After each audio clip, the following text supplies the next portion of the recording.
Welcome to the FOCIS Podcast, brought to you by the FOCIS Communications Committee. Well, hello, Dr. Anegon. Thank you so much for being here today. Why don't you go ahead and introduce yourself for us? Sure. So I'm Ignacio Anegon. I'm an MD, and I work in France at the INSERM, which is the French National Public Biomedical Research Institute. And I'm a permanent researcher there since many years now.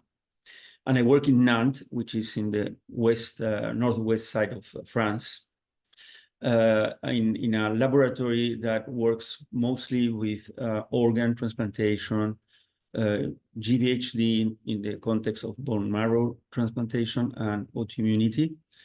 And I also generate genetically modified animal models for diverse diseases, mostly immune mediated. And I've been involved with FOCIS for more than 18 years now. Different aspects of the federation, mostly at the beginning as director of one of the FOCIS Centers of Excellence, and afterwards in the FOCIS Centers of Excellence Committee as chairman of the international ones, and afterwards in the education committee of FOCIS through the organization of FOCIS courses worldwide. The first one done by FOCIS outside the USA was in France, and I organized that some years ago now.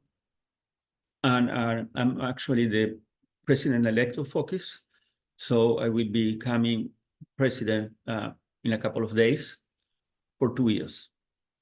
All right. Well, thank you so much for taking the time to interview with me. So what would you say attracts you to the field of immunology? Well, when I was still an MD student, I was interested by the pathologies related to the immune system, mostly autoimmunity, I would say, and also leukemias and lymphomas of the immune system. And at that time, little was known, but it was beginning to become fascinating, and interesting. The fact that there were diverse subclasses of lymphocytes, and that complexity and the fact that it was playing a role in so many different aspects of health and disease was what attracted me to the field. And in fact, I was working since I was a student until now, and I really think it was a good choice. It's a very fascinating field. So then what would you say some of your proudest moments since you've been working at this institution?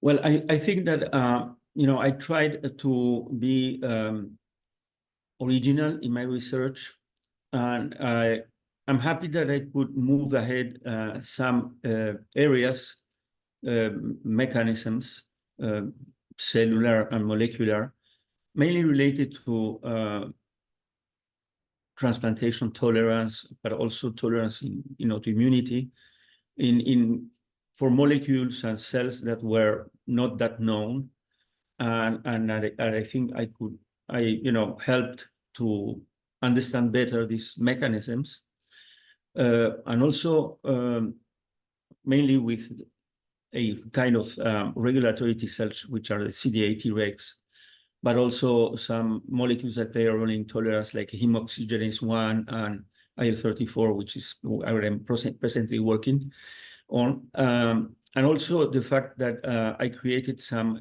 new models of disease to analyze the function of genes using genetically modified rats, which are less used than mice. So that was also something that I'm proud about.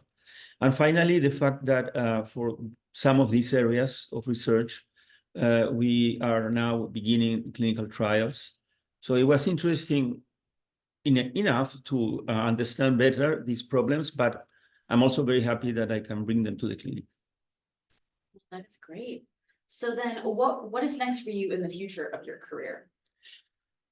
Well, first, these clinical trials, one with an antibody that is going to be applied in autoimmune diseases, and then also a clinical trial using CD8 Tregs in the organ transplantation field. So these clinical trials are going to begin soon, will take a couple of years, and so this is important for me. And again, some of these genetically modified animals that we are finishing analyzing and describing, and I think that will be useful for the scientific community. Great. So then leading into our next question, what's new on the horizon for the field of immunology? Well, there are many things, in fact, and it's difficult to keep track of everything. So I think I will underline the ones with which I'm more familiar with. And I think in the area of the cellular therapy, it's very exciting these last years, and the application on autoimmunity, for example, of some of these new CAR T-cell therapies, it's very fascinating. And I also think that there have been many important advances in treating patients with monoclonal antibodies against different cell types and also different cytokines. All this is very new. And then there are emerging areas of immunology that I think will need more focus and more interest from FOCIS and the immunology community. And I think on things like obesity and the immune response, inflammation. I also think that the area of environment and the immune system is something which is important. And I think also the field of reproductive immunology is important clinically.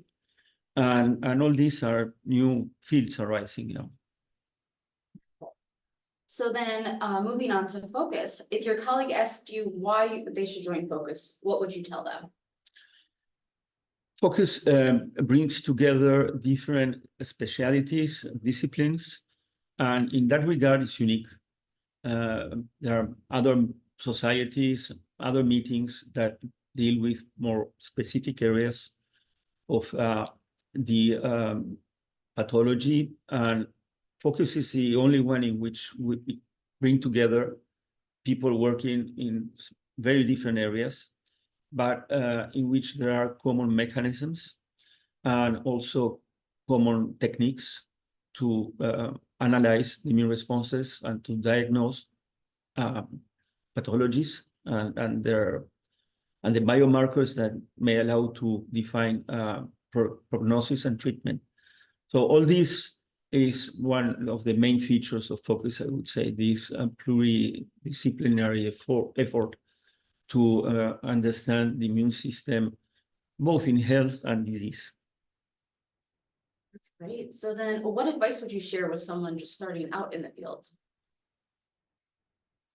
Well, I think a really important thing is to be original and to perform research that really is of interest to you, and because the enthusiasm and effort that one will put on a given problem really depends on this enthusiasm.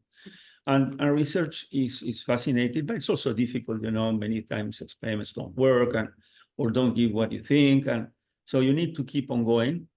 And for this, you need to be really interested in what you are doing, and it has to be original. That's very important. You don't want to work on the things that somebody else has done. Then, whether it's important or not, I think is irrelevant. I would say even things that may not look important may become later, and that's basic research. Which is very important also, even for a society or federation like FOCIS, in which it's clinical immunology, but clinical, the clinic, it's fed also by basic research. So again, work on what you think is interesting to you. That sounds like very good advice. And then to wrap up our interview, our last question is, why is autoimmune research so important? Well, I think it's important because it's very prevalent. The autoimmune diseases, there are many, some of them very common with high prevalence, others not. But altogether, it's many patients. And in the last years, we have learned a lot about inborn errors of the immune system that bring autoimmunity. But there are also acquired autoimmune conditions that arise from new treatments, for example, in cancer with checkpoint inhibitors.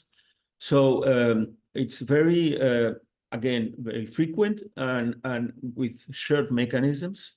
So given treatment in one disease, in one autoimmune disease may work in others, maybe not in other ones, depending on the mechanisms, which might be different.